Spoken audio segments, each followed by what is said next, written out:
diberitahukan kepada kita untuk melayani kita sama-sama menjalankan apa menjadi syarat Tuhan malam ini.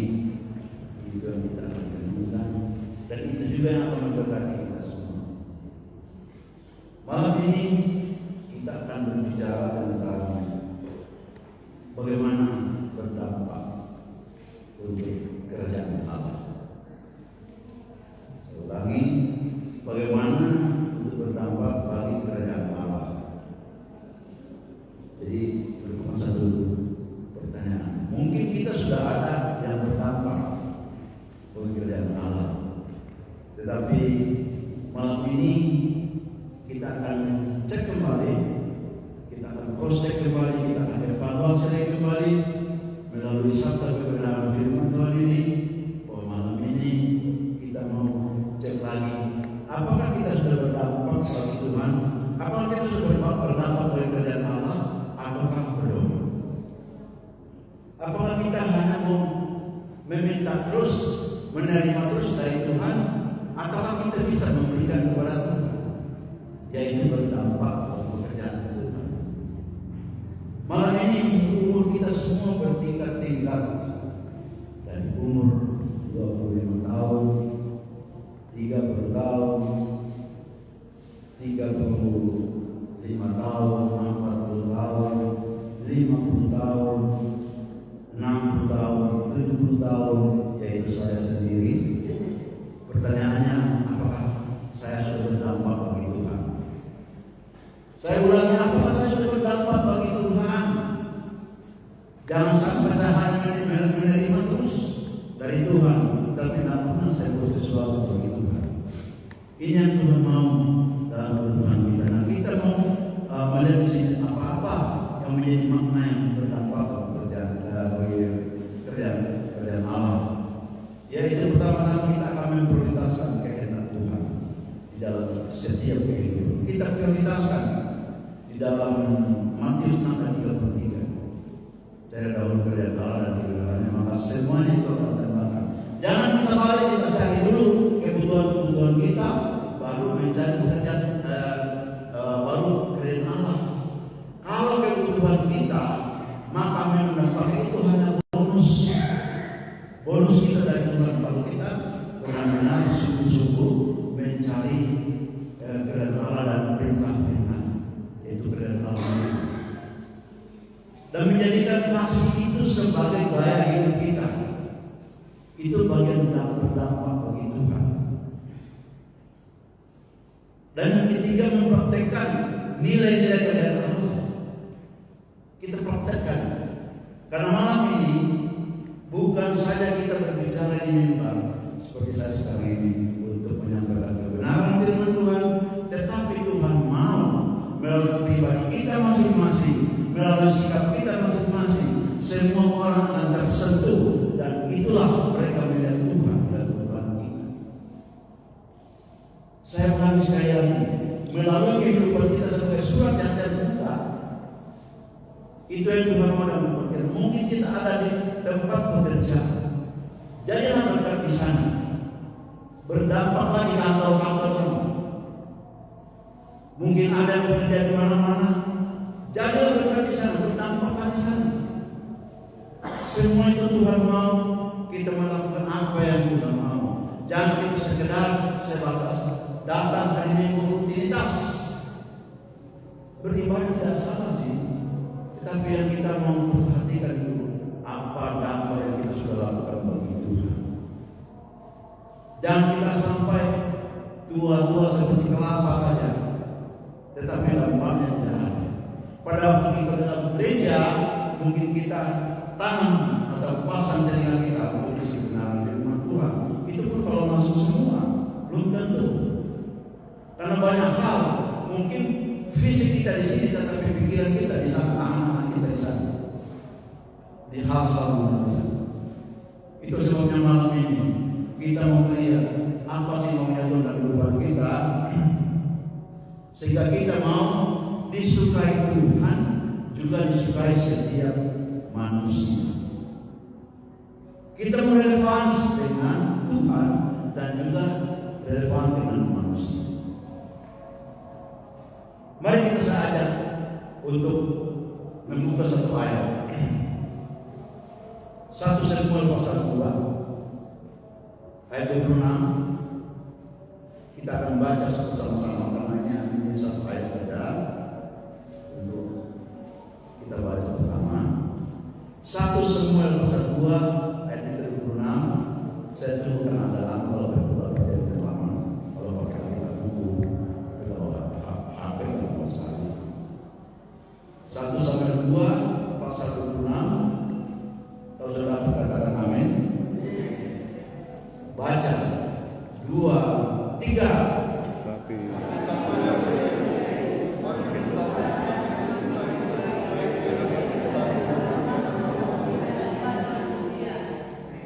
Amin.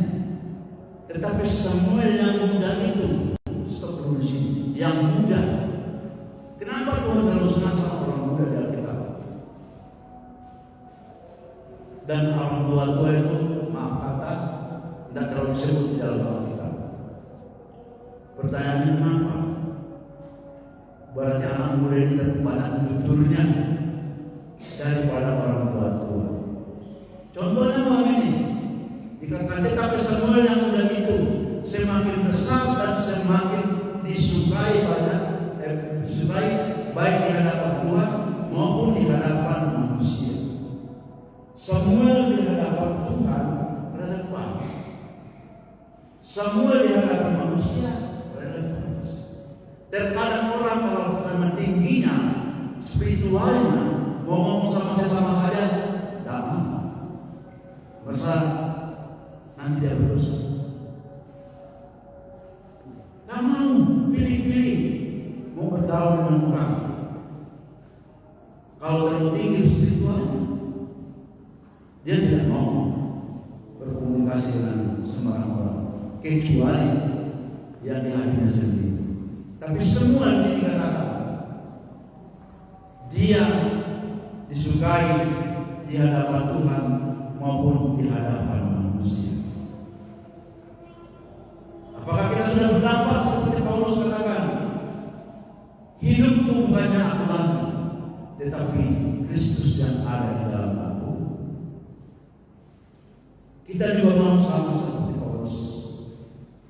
Hidup kita bukannya kita lagi, tetapi Kristus yang ada di dalam kita. Siapa yang saksikan ini? Adalah orang-orang di sekitar kita, bukan kita. Sekalipun kita bersaksi panjang ke sana kemari dengan rapi, tetapi bukan itu yang dimaksud. Tetapi yang dimaksud di sini adalah yang menyaksikan cara kita di masyarakat. Itulah surat yang kedua. Itulah kelihatan nampak Tuhan Yesus di dalam. Oh, ini Tuhan Yesus, ini orang Kristen. Orang Kristen kalau waktu berlaku itu beribadah di gereja biasa, datang sama orang semua tahu. Tetapi bagaimana orang bisa tahu kalau kita itu orang Kristen pada waktu kita di luar sana? Ya itu terbaca dari perilaku kita. Sebenarnya supaya kita lebih paham bagaimana caranya supaya orang lebih paham kita bahwa kita orang Kristen di luar sana. Kalau di dalam gereja itu biasa saja.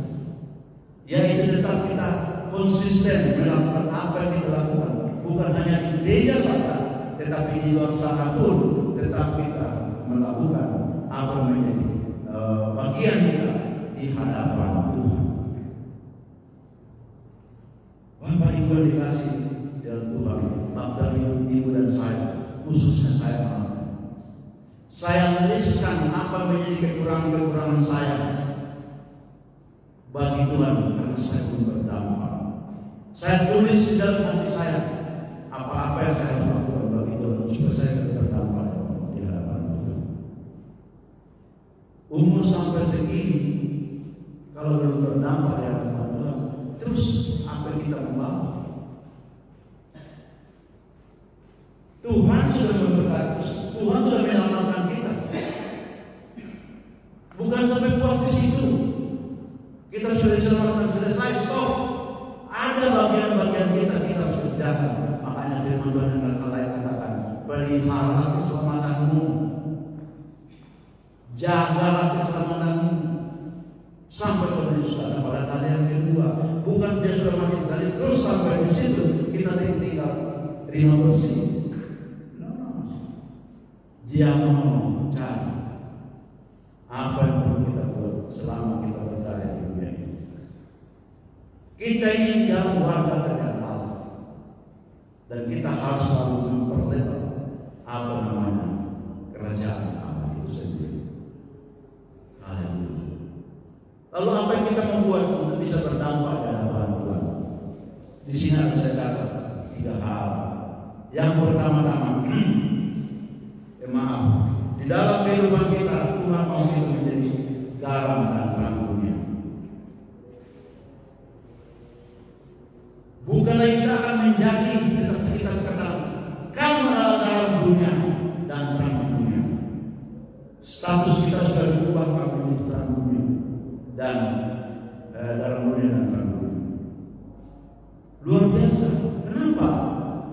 Karena kita sudah mendapat justifikasi dari Tuhan, pembenaran daripada Tuhan, pengutusan daripada Tuhan. Tetapi apakah hal ini kita pelihara sampai ke suatu kali yang kedua atau tidak?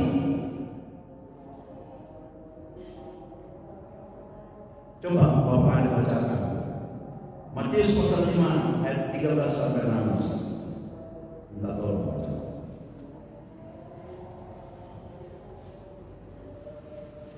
Matius pasal 5 13 sampai 16.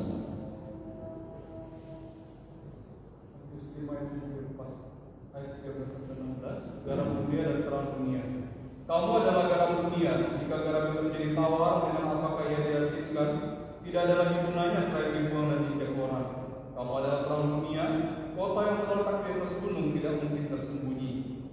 Lagi pula, orang tidak menyalakan cerita lalu meletakkannya di bawah gantung, melainkan di atas kaki dian sehingga menerangi semua orang di dalam rumah itu. Demikianlah hendaknya terangmu bercahaya di depan orang, supaya mereka melihat perbuatanmu yang baik dan memuliakan Bapamu yang di surga. Amin. Kita adalah rasanya dunia, yaitu kita dirasakan betapa tidak baiknya sayur kalau tidak garam, kalau tidak ada anak-anak Tuhan tidak bagus, tidak lengkap komunitas. Kita adalah terang dunia, tidak bisa disembunyikan perbuatan-perbuatan anak-anak Tuhan. Selalu kelihatan di atas gunung atau di atas kakinya.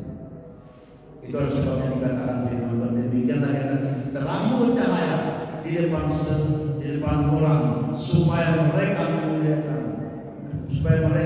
perbuatan yang baik dan memuliakan Bapamu yang di surga. Ini yang Tuhan mau buat kita. Berarti kita sudah berdampak kalau kita sudah menjadi terang dan terang. Kalau hanya sebagai status kita saja, Tuhan belum mengenal kita, cuma karena ada penghakiman nanti. Secara dasarnya kita sudah diselamatkan, tetapi apakah kalau kita tidak pertahankan dan pelihara itu akan tetap? Itu pertanyaannya. Jangan kita puas langsung percaya diri kita sudah diselamatkan. Mungkin aku tidak salah apa-apa. Jangan. Kita ini masih hidup, masih gampang terus di dalam hidup. Nah, hal-hal apa saja yang kita bisa buat untuk bisa berdampak dan untuk menjadi hadapan Tuhan? Yang pertama, kita harus murah hati. Kenapa kita bisa harus murah hati? Karena Bapa kita sendiri adalah murah hati. Dia katakan, Yesus berkata, hendaklah kamu murah hati sama seperti Bapamu adalah murah hati. Di Lukas 6 ayat 36. DNA-nya Tuhan Yesus itu adalah kita punya juga. Jadi kalau dia murah hati, kita juga pasti murah hati. Tetapi apakah ini betul dalam praktek kehidupan kita setiap harinya? Nah, kalau tidak betul, berarti kita melawan firman Tuhan. Kalau ini tidak betul kita lakukan, tidak betul, kita melawan kebenaran firman Tuhan. Sebabnya kita melawan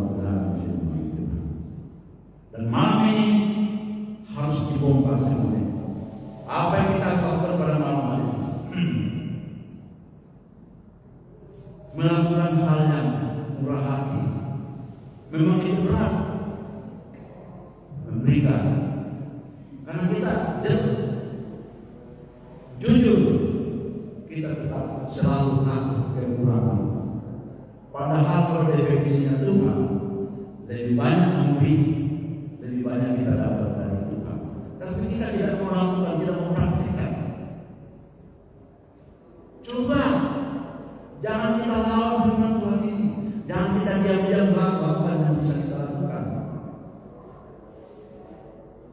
Cornelius saja, seorang perwira, dikatakan diakui malaikat yang menyampaikan kepada dia bahwa doamu dan sedekahmu sudah naik ke hadapan di dalam Kisah Rasul pasal 10 ayat 4. Cornelius, bukan doanya saja yang naik, tetapi sedekahnya, pemberiannya juga naik ke hadapan Tuhan. Dan ini yang Tuhan mau dalam setiap kehidupan. Apakah kita mungkin bisa jadi miskin kalau kita sudah memberi atau bagaimana? Murah hati, Tuhan berkata seperti Bapamu adalah murah hati. Tapi malam ini kita mau jujur satu persatu, kita tuliskan dalam apa yang menjadi poin-poin kita mulai malam ini.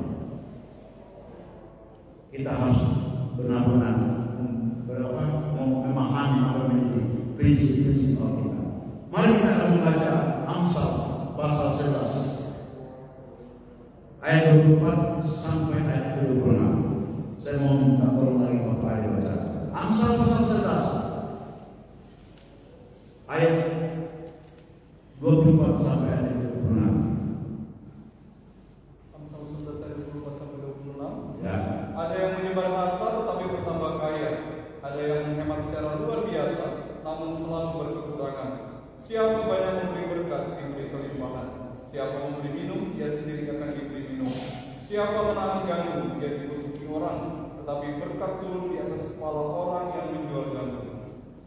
Jelas firman Tuhan katakan, ada orang yang menyebar harta atau banyak memberi, tetapi bertambah kaya.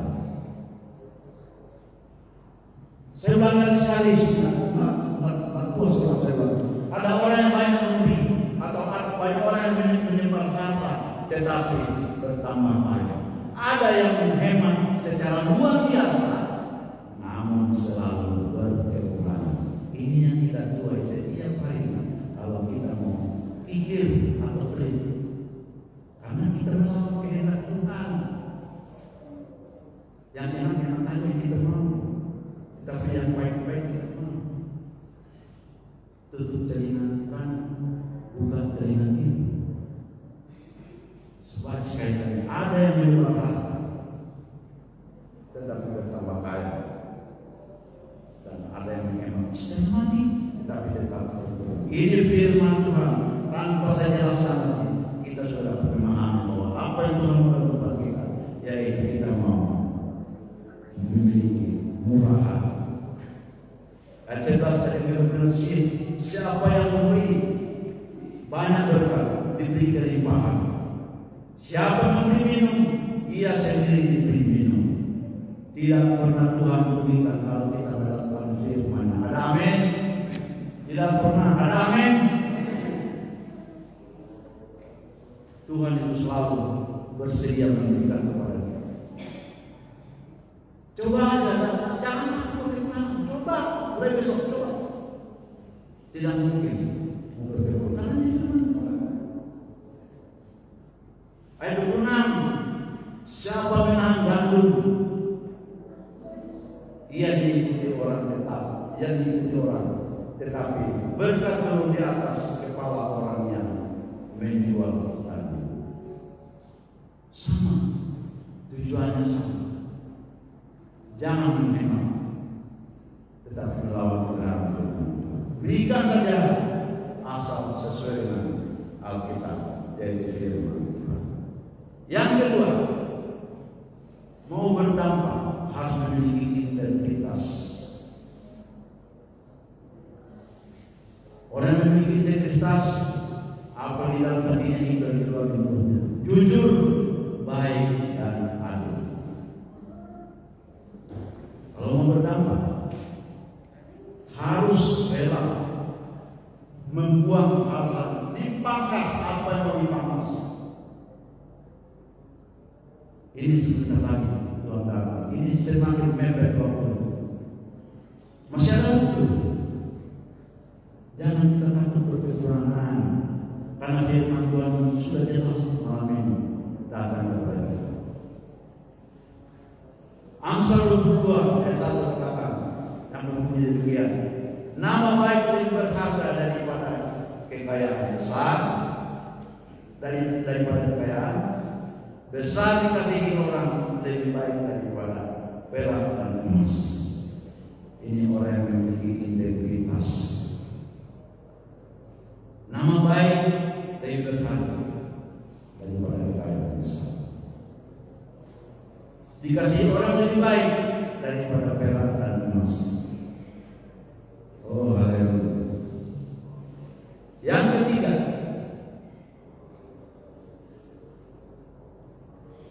mau berdampak dan melakukan ke atas 1.2, tetap membangun hubungan kepada Tuhan.